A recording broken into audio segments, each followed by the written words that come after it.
국민연금공단이 전북혁신도시에 둥지를 들었습니다. 공단 측은 기금운용본부도 차질 없이 이전할 것이라고 밝혔습니다. 전북혁신도시의 한국식품연구원 부지와 투자자를 찾지 못한 미분양 용지가 풀밭으로 방치되고 있습니다. 밥 굶는 아이를 위해 쓰겠다며 기부금을 모금한 뒤 월급과 수당으로 빼돌린 봉사단체가 경찰에 붙잡혔습니다. 유성엽 새정치민주연합 전북도당위원장이 이번 새정치연합의 혁신안이 반쪽짜리라며 공천심사위원회와 전략공천 폐지를 주장하고 나섰습니다. 여러분 안녕하십니까? JTBC 8시 뉴스입니다. 국민연금공단이 전북혁신도시에 입주했습니다. 국민연금공단은 내년에 기금운용본부를 전북으로 차질 없이 옮길 것이라고 밝혔습니다. 보도에 권대성 기자입니다. 자, 하나, 둘. 국민연금공단이 전북혁신도시에 둥지를 틀었습니다. 국민연금공단 신청사는 지하 1층, 지상 10층으로 임직원 600여 명이 근무합니다. 국민연금공단은 기금 규모가 지난주 500조 원을 돌파한 데 이어 2033년에는 2천조 원을 넘을 것이라며 전북에서 종합복지서비스 기관으로 새롭게 도약하겠다고 밝혔습니다. 공사와 논란이 일고 있는 기금운용본부는 예정대로 내년 10월쯤 전북혁신도시에 입주할 계획이라고 덧붙였습니다. 내년 말에 기금운용본부까지 이곳으로 이전하게 되면 저희 7천여 공단 직원 중에서 1,000여 명이 이곳 전북혁신도시에서 근무하게 됩니다. 전라북도는 국민연금공단의 입주를 크게 반겼습니다. 전라북도는 국민연금공단과 기금운용본부의 이전과 정착을 차질 없이 추진해 전북 금융산업 발전에 새로운 동력으로 삼겠다고 말했습니다. 우리는 연기금 특화 금융도시를 조성해서 금융산업의 중심 지역으로 도약하겠다는 또 하나의 커다란 목표가 생겨났습니다. 국민연금공단과 전라북도는 상생협력 업무 협약식을 갖고 지역인재 15% 이상 채용과 사회공헌활동, 산학협력 등을 약속했습니다. JTBC 뉴스 권대성입니다. 국민연금공단이 이전하면서 이제 공공기관 2곳만 더 옮겨오면 전북혁신도시 공공기관 이전 사업은 마무리됩니다. 하지만 남아있는 기관 가운데 한 곳의 이전 작업이 계속 늦어지고 있습니다. 산학연 클러스터 용지도 대부분 분양이 안 돼 혁신도시 곳곳이 풀밭으로 방치되고 있습니다. 송창용 기자가 보도합니다. 국민연금공단 다음으로 전북혁신도시에 이전하는 기관은 한국출판물산업진흥원입니다. 건물은 이미 완공됐고 이달 말부터 이사를 시작합니다. 문제는 12개 공공기관 가운데 마지막 이전 기관인 한국식품연구원입니다. 지금 자리한 경기도 성남의 부지가 팔리지 않아 신청사 착공 계획을 2012년에서 올해 하반기로 3년이나 미뤘습니다. 신청사 면적은 6만 제곱미터에서 4만 8천 제곱미터로 계획보다 18%가량 줄였습니다. 여기는 저는 사립을 지금 진행하고 있고요. 2017년 한 10월 정도 이사가 완료되지 않겠나 이렇게 예정입니다. 분양이 안 되고 있는 혁신도시의 산학연 클러스터 용지도 시급히 처리해야 할 과제입니다. 8개의 산학연 클러스터 용지 가운데 분양이 완료됐거나 예정인 용지는 3곳뿐입니다. 나머지 5곳의 용지는 투자자를 찾지 못해 풀밭으로 계속 방치되고 있습니다. 전북혁신도시에 남아있는 산학연 클러스터 부지를 지속적으로 분양을 추진하겠으며 이전해 오신 임직원들과 가족들이 생활에 불편함이 없도록 주거, 교통 등 정주여건 조성에 최선의 노력을 다하겠습니다. 12만 제곱미터에 이르는 옛 토지공사 이전 부지 가운데 국민연금공단과 기금운용본부 부지를 제외한 나머지 3만 3천 제곱미터도 방치되고 있어 활용 방안 마련이 시급합니다. JTBC 뉴스 송창용입니다. 자치단체의 빚이 좀처럼 줄어들지 않자 정부가 자치단체의 재정자치권을 제한하기로 했습니다. 행정자치부는 지방재정법 개정안을 통해 재정위기자치단체로 지정된 뒤에 자력 회생이 불가능하다고 판단되면 지방채 발행과 채무 보증, 일시 차입 등을 제한하기로 했습니다. 전라북도 자치단체의 예산 대비 채무 비율은 최고 18% 안팎으로 주의 등급인 25%보다는 낮지만 갈수록 채무 비율이 높아져 재정자치권 제한 대상에 포함될 우려를 낳고 있습니다. 결식아동을 돕는 데 쓰겠다며 후원금을 모은 뒤 월급과 수당으로 나눠 쓴 봉사단체가 경찰에 적발됐습니다. 6개월 만에 1억 6천만 원을 모았는데 기부금 명목으로 쓴 돈은 200만 원이 전부였습니다. 조창현 기자입니다. 전주에 있는 한 봉사단체 사무실입니다. 이 봉사단체 대표는 이곳에서 텔레마케터를 고용한 뒤 결식 아동을 돕는 데 쓰겠다며 기부금을 모금했습니다. 무작위로 전화를 걸어 후원 의사를 물은 뒤 지로 용지와 함께 답례품으로 애경사용 편지 봉투를 보냈습니다. 지로 용지에 찍힌 봉사단체 이름만 믿고 무려 2,400여 명이 3만 원에서 6만 원의 기부금을 보냈습니다. 결식 아동을 돕는다 그러더라고요. 내 이름으로 도와줄 테니까 추천할 아이 있으면 추천을 하래요. 이런 수법으로 이 단체는 지난 6개월간 무려 1억 6천만 원의 기부금을 모았지만 결식 아동을 돕는 데는 한 푼도 쓰지 않았습니다. 200여만 원만 아는 교회에 기부를 하고 나머지는 모두 월급과 수당, 회식비로 사용했습니다. 기부금은 그 텔레마케터 개인들 수당으로 지급됐습니다. 수당 적게는 100만 원에서 많게는 300~400만 원까지 개인들의 급여나 수당으로 지급됐습니다. 하지만 봉사단체 대표는 봉투 판매 대금을 받았을 뿐이라며 혐의를 부인하고 있습니다. 한두 봉투를 판매를 했어요. 근데 판매하는 과정에서 텔레마케터들이 뭘 도와달라고 그렇게 이야기했다고 하더라고. 그 내용이 기부금 성격을 띠는가 봐요. 그래서 그런 거예요. 경찰은 봉사단체 대표 윤모 씨와 텔레마케터 등 11명을 사기 혐의로 불구속 입건하고 불법 모금한 기부금이 더 있는지 조사하고 있습니다. JTB 뉴스 조창현입니다. 전주시가 장애인 콜택시 이용 대상을 축소합니다. 전주시는 원칙적으로 1, 2급 장애인만 장애인 콜택시 이용을 허용하고 3급 장애인은 휠체어 사용 등에만 예외적으로 이용이 가능하다고 밝혔습니다. 또한 기본 요금을 2.5km에 1,000원에서 5km에 1,500원으로 조정하기로 했습니다. 새정치민주연합의 혁신안을 유성엽 도당위원장이 공개적으로 비판했습니다. 공천심사위 해체 같은 기득권 포기가 빠져 내년 총선에서 큰 위기를 맞을 거라며 보다 강한 혁신안을 주문했습니다. 김철 기자가 보도합니다. 새정치연합의 김상곤 혁신위원장은 지난 19일 전주를 찾아 사무총장직 폐지 같은 혁신안에 긍정적인 평가를 내렸습니다. 새정치민주연합 같은 이제 개파주의적인 그런 갈등이 많은 경우에 사무총장이 가지고 있는 한계는 너무나 뚜렷하다. 그래서 권력을 분산하는 방식이 이제 본부장제로 전환하는 게 적절하다라고 이제 그렇게 보았습니다. 유성엽 도당위원장은 그러나 이번 혁신안은 기득권 포기가 빠진 반쪽짜리 혁신이라고 공개적으로 비판했습니다.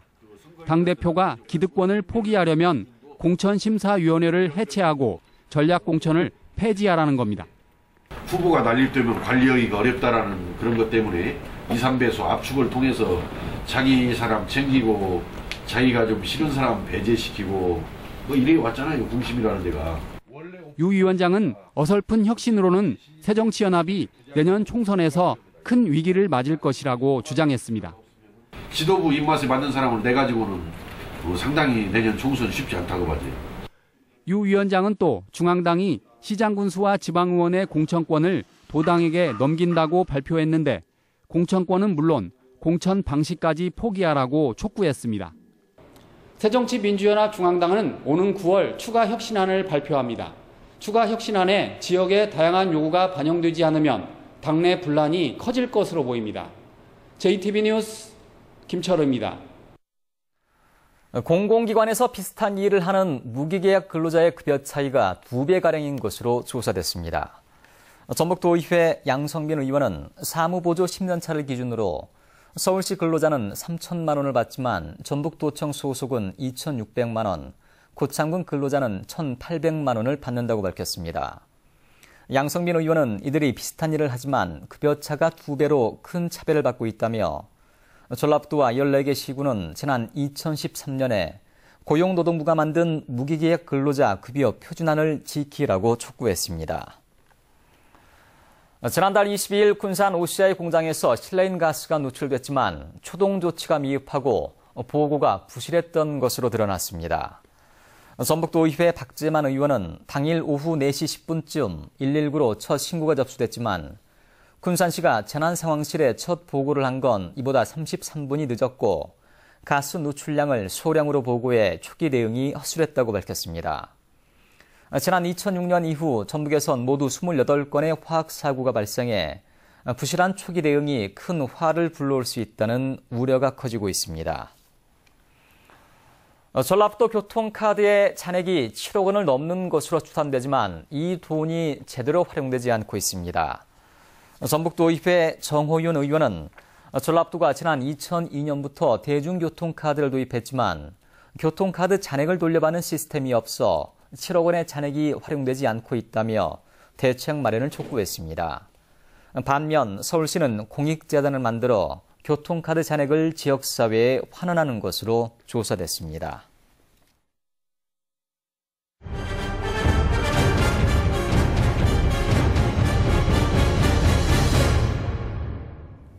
마을 한복판에 젓갈 공장을 지으려 하자 주민들이 반발하고 있습니다. 악취 피해가 크다는 건데요. 군 예산을 들여 사업을 하면서 주민과 협의를 거치지 않아 갈등이 깊어지고 있습니다. 민원 현장 하원우 기자입니다. 화물차에서 공사 자재를 내리려 하자 주민들이 막아섭니다. 한 영어조합 법인이 이곳에 젓갈 공장을 지으려 하자 주민들이 반대하고 있는 겁니다. 주민들은 마을 한 복판에 젓갈 공장이 들어서면 악취와 해충으로 인한 피해가 크다고 주장합니다. 여러 다중시설도 많이 있고 우리 동네에 완전 이게 가운데인데 주민들의 이 피해가 아주 불을 보듯 뻔한 이치인데 지금 이런 일을 강행한다는 것이. 젓갈 공장을 지으려는 법인은 곰소젓갈 명품화 사업자로 선정돼 부안군 예산 9억 원을 지원받았습니다. 지난해 11월 이미 건축 허가가 나왔지만 주민들은 불과 한 달 전에 이곳에 공장이 들어선다는 사실을 알았습니다. 주민들은 군 예산을 받아 공장을 지으면서 사전에 아무런 협의조차 없었다며 반발하고 있습니다.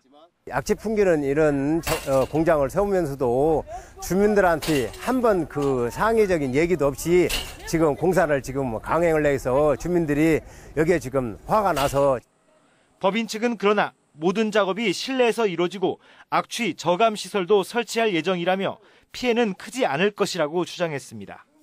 기존보다 현대화되고 위생적으로 해썹 기준을 적용을 해서 건물을 지으려고 하기 때문에 주변에 계신 주민들이 생각하는 것만큼 그렇게 악취가 나거나 비위생적이지 않습니다. 국가 예산 등 모두 30억 원이 들어간 곰소젓갈 명품화 사업은 올해 말 마무리될 예정입니다. 하지만 공장 건설을 놓고 주민과 갈등을 빚고 있어 사업 추진에 차질이 우려되고 있습니다. JTB 뉴스 하원호입니다. 고추장과 된장, 막걸리 등에서 유용한 균주를 확보하고 관련 제품을 개발하기 위한 사업이 시작됩니다. 전라북도는 산업통상자원부가 공모한 유용균주 산업화 사업 대상에 선정돼 앞으로 5년 동안 국가 예산 100억 원을 지원받게 됐다고 밝혔습니다. 전라북도는 유용균주 산업화 사업으로 200개 이상의 균주를 확보해 100억 원의 수입 대체 효과를 올리고 550여 개의 일자리를 만들 계획입니다. 시민사회단체로 구성된 전북시국회의가 국가정보원 전북지부 앞에서 기자회견을 열고 국정원 해킹 프로그램에 대한 진상규명을 촉구했습니다. 이들은 국정원이 국내 스마트폰 이용자들을 사찰하기 위해 해킹 프로그램을 구입한 사실이 속속 드러나고 있다며 어디에 어떤 목적으로 해킹 프로그램을 사용했는지 철저히 규명해야 한다고 주장했습니다.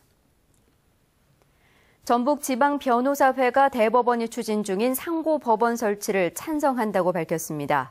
전북변협은 최근 회원 208명을 대상으로 찬반을 물은 결과 응답자 154명 가운데 102명이 찬성을, 44명이 반대했다고 밝혔습니다.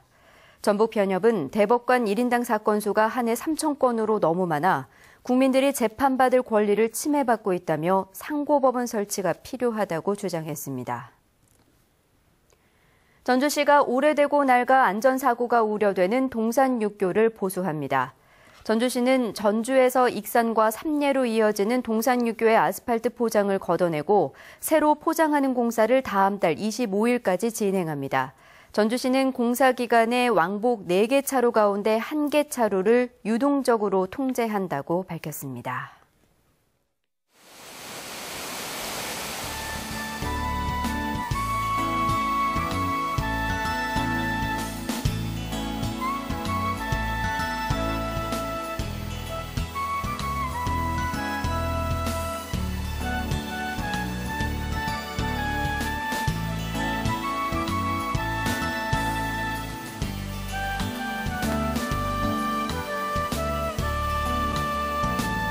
엄마와 딸을 다룬 연극 2편이 요즘 대학로에서 화제입니다. 연극이 끝나고 나면 객석은 눈물바다가 된다고 하는데요. 애증의 관계인 엄마와 딸 사이에 어떤 이야기가 있는 걸까요? 곽상은 기자가 다녀왔습니다. 금을 준 늘 너를 사랴. 애지중지 키운 딸을 시집 보내고 늘 노심초사하는 친정엄마. 딸은 그런 엄마가 못마땅하기만 합니다. 진짜 엄마 때문에 못 살아, 진짜. 옥신각신 모녀의 모습에 웃음이 터지기도 하지만 객석은 이내 훌쩍이는 소리로 가득 찹니다. 엄마한테 잘못했던 것들, 그래서 미안했던 것들, 뭐 그런 것들이 생각이 나서 가슴이 좀 뭉클했습니다. 2007년 초연된 뒤 벌써 3번째 무대지만 여성 관객들로 늘 만원입니다. 친정엄마는 굉장히 사람 심장을 파고드는 그런 게 있잖아요. 미국 여류 작가의 희곡을 무대에 올린 이 연극 역시 엄마와 딸의 얘기입니다. 네 곁에는 평생이 엄마가 있었는데 네가 그토록 혼자였다는 걸 내가 어떻게 알았겠니? 가장 가까운 사이면서도 서로를 온전히 이해하지 못했던 모녀의 비극에 관객들은 눈을 떼지 못합니다. 너무 많이 울었고요. 재밌었어요. 딸을 좀 더 이해하려고 노력하는 마음이 좀 더 생겼다고 할까? 가슴 뭉클한 2편의 연극이 여성 관객들에게 엄마와 딸, 그 인연의 소중함을 새삼 되돌아보게 하고 있습니다. SBS 곽상은입니다.